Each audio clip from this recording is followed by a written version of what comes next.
What's going on, everybody? Welcome back. In this video, we are looking at the MLB slate for today. 7-game main slate. The first game is starting at 6:07 on DraftKings. It's pretty weird. And then they have a 10-game slate on FanDuel, but DraftKings is only including the 6:07 game and not the other games. So just pretty strange over on DraftKings what they're doing. But we'll go ahead and talk about it. Let's get started. As always, hit the like button if you enjoyed the video. Subscribe if you haven't already. Check out all the socials down below in the description. And let's go ahead and get into it. If you want to play on Prize Picks, use my code PROCESS for deposit match up to $100. Looking at the games today, there's a couple ones that you might have some rain concerns. First one, I think it should play. You have Oakland against Baltimore, two teams with pretty poor offenses with how much they've just traded everybody. Oakland got off to a great start, but now we've seen them dealing with some issues with just striking out a lot. They're not hitting as many home runs. They're dealing with some injuries as well. So I'm not really looking at either of the offenses much unless you need just like cheap hitters. Pitching-wise, you could go to Jeffries, but he's not a strikeout pitcher, so you're going to really need him to go deep into games. I like some better ones today. Second game, Washington against Arizona. We have Eric Fedde against Merrill Kelly, two journeyman pitchers that have been in the league for a few years. Neither one is electric with great stuff, strikeout stuff. There's some other ones I'm looking at. I guess you could look to some of these bats on Washington, like especially Soto, Cruz. They give you some power. The bottom half is pretty ugly, so I'm not looking to really get to any of those guys. The Mets game is where you can get both of your pitchers from. It's a smaller slate with some rain issues, so we could be looking at like a 5-game slate instead if some of these games get postponed. I don't mind getting two pitchers from the same game. Some people say it hurts you with the win issue, but you'll probably have a better chance of at least one of those pitchers getting the win.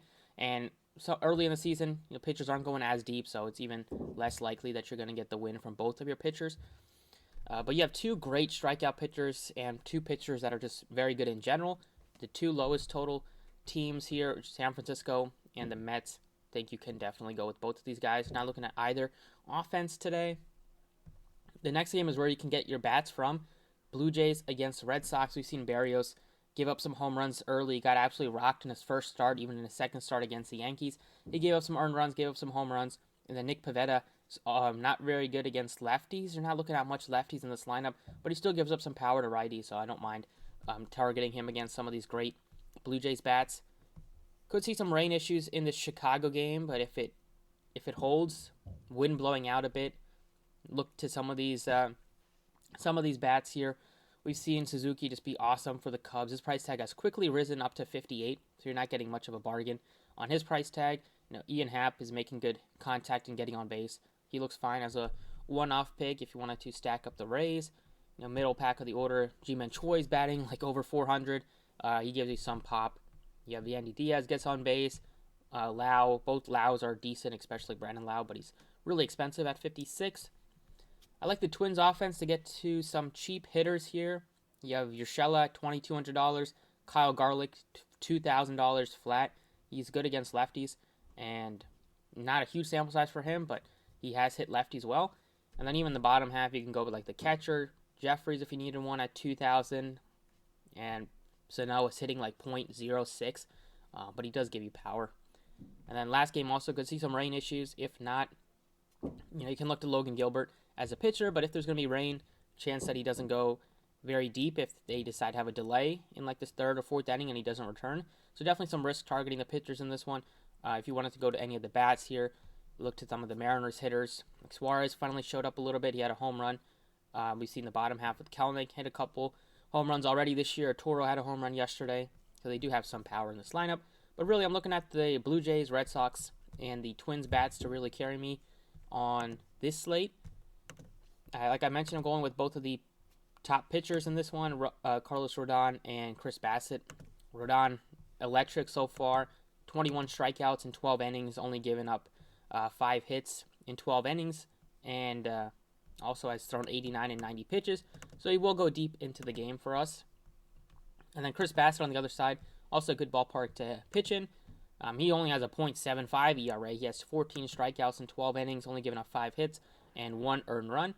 Both pitchers look awesome, and they're very talented. Going with those guys leaves us with still a decent amount to spend up on our bats here. And there are some cheap ones, like I mentioned, from the Minnesota side. So first base, I think you can definitely go with Vlad if you wanted to pay up for anybody. He's expensive at 58, but I love the Blue Jays stack today, at least to get to some of these guys. I'll put him in at 58 and then go with some of the cheap guys to fill out the rest of the lineup. Other options at first base would be Ji-Man Choi and his like 423 batting average so far if the game does play. You have Bobby Dahl back if you're looking to get to some of these Red Sox bats here. And then at the bottom of the order, if you wanted to take a shot on Sano just for a guy that can get you home runs against a lefty. Over at second base, top end, you have Trevor Story from the Red Sox. I like him a bit. Brandon Lau looks okay. And the middle of the order, you have Polanco. If you're looking to get to the Twins, a guy that will make decent contact with the ball and does give you some power, can get on base as well. Bottom of the order, you're not looking at much here. The bottom of the position, Sheldon Neuse is decent from Oakland. He's like one of the few hitters at least batting a respectable clip so far. Does give you a little bit of power, but he's been journeyman. I believe he was with the Dodgers last year playing like part-time. Over at third base, where we can get to one of the value picks I mentioned, if you're not going to be able to get all the way up to Devers here. It's basically Devers. I'm not really that interested in paying up for any of these other guys here. I like Chapman a bit. Gives you some pop from the Toronto side. But I don't mind getting all the way down to $2,200 Urshela just because he's so cheap. He does give you power, and he's batting righty-lefty, so he gets the matchup. The platoon advantage here. Only has struck out 3 times in 31 at-bats, so he's making good contact with the ball, and Lynch is not much of a strikeout guy.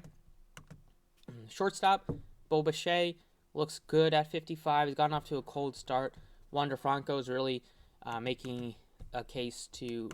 He was okay last year. He struggled a little bit. Now in his first full MLB season, he's really dominating and living up to his hype. And if this game plays, you can look to him. But Stroman is a ground ball pitcher. Not sure if he'll give up very many home runs. I'd rather go to like Carlos Correa against a lefty. Xander Bogaerts, 51. I think he looks good as well. And then at the bottom here, depending on where some of these guys bat in the batting order, you could look to them. But usually shortstop's a position that I like to pay up just because there's so many good, powerful hitters near the top. Over in the outfield, another value piece that you can look to is Kyle Garlick from the Twins. He's going to be in the lineup today against a lefty. Hopefully he gets at least 3 at-bats before they decide to. Sometimes they'll pitch hit for him if he's going up against a righty, but they're also dealing with some injuries with like Buxton is day-to-day. If he's not in the lineup, then less likely that they'll pitch hit for Garlick. But $2K for him, can't really get any cheaper than that. And if you look at his numbers on like Fangraphs or Baseball Reference, he is good against lefties. He does give you some power there. And then I'm going to go ahead and put in Alex Verdugo as a Red Sox bat to get into my lineup against Berrios. He's given up multiple bombs already. I believe like 5 home runs already. We'll take a look at Berrios' numbers. He's given up 3 home runs already, and he's given up some hard hits, 9 hits in 5 innings, only 5 strikeouts, 5 walks. Now, he does give you talent, but there's always been risks with him just getting blown up at times, and pitching in Boston is not the best ballpark. Verdugo is having a great season. He's always been a pretty good, powerful hitter, and now with the Red Sox looking to make a big difference in the middle of that batting order. That is about it for the DraftKings side. It leaves you with like 4K left. We have 1, 2, 3, 4 spots, $1,600, about 4K left. Let's go ahead and talk about FanDuel now. All right, on FanDuel, I got the picks on the screen already here. Looking at the pitcher picks, still like Carlos Rodon. You have him and Bassett separated by $300. I think Rodon has shown more strikeout upside so far this year. But Bassett is no slouch himself, but I would lean to Rodon, just picking between the two. Not really see myself going with any of these other guys. FanDuel has the other games, the 640 games, as part of their main slate, so they have 10 games. First base, still looking to get to Vlad with some of the value that we have with Minnesota. Like him at 41. Other options would be like Ji-Man Choi if that game plays, at his pretty affordable price tag. Going further down, the Yankees are the Yankees game is in the FanDuel main slate. We haven't seen the Yankees bats do much this year. A couple of the hitters have done well, but their stacks have been really disappointing in very good matchups for most of the year. So they're definitely not my favorite stack. And then you have the Cards offense going into Miami. It's not the best ballpark to hit in. Not a home run park at all.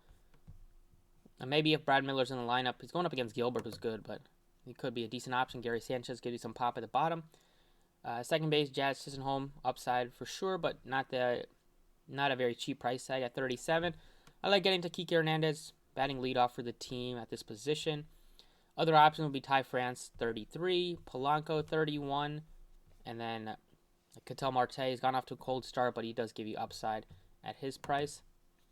Third base, I plugged in Urshela just for the value.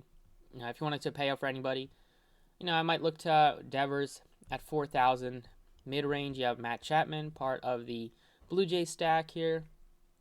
Further down, you have Bobby Witt, but I like Urshela's price. There's a chance he bats leadoff if he wants to in place of Buxton, but we'll see. And then Taylor Ward at 24. He's done good things for the Angels in limited appearances this year so far. Shortstop, I plugged in Bo Bichette because they are my favorite stack today. The Bogarts make sense at a similar price tag. Further down, you have Carlos Correa at 3,000, like Trevor Story as well. And then going over to the outfield, I plugged in 2K Kyle Garlick.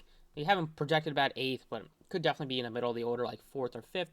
That's what Fangraphs has, and we have seen him bat middle of the order. Their lineup has looked pretty ugly with some of the injuries they're dealing with.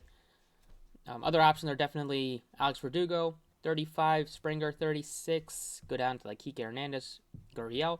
They are the teams I'm really looking to target today. So going with some of the cheap guys on Minnesota allow me to pay off for these big bats here. Nelson Cruz is super cheap, $2,700. Makes a lot of sense as a one-off. Arozarena is cheap, but he's kind of struggled so far. As soon as he starts hitting the ball, you want to jump on him. He's a very streaky hitter. And that's kind of it. See what some of these guys bat in the order. Can get to some value. But overall, that's it for the video. Best of luck tonight for playing the MLB slate, and I'll see you all next time.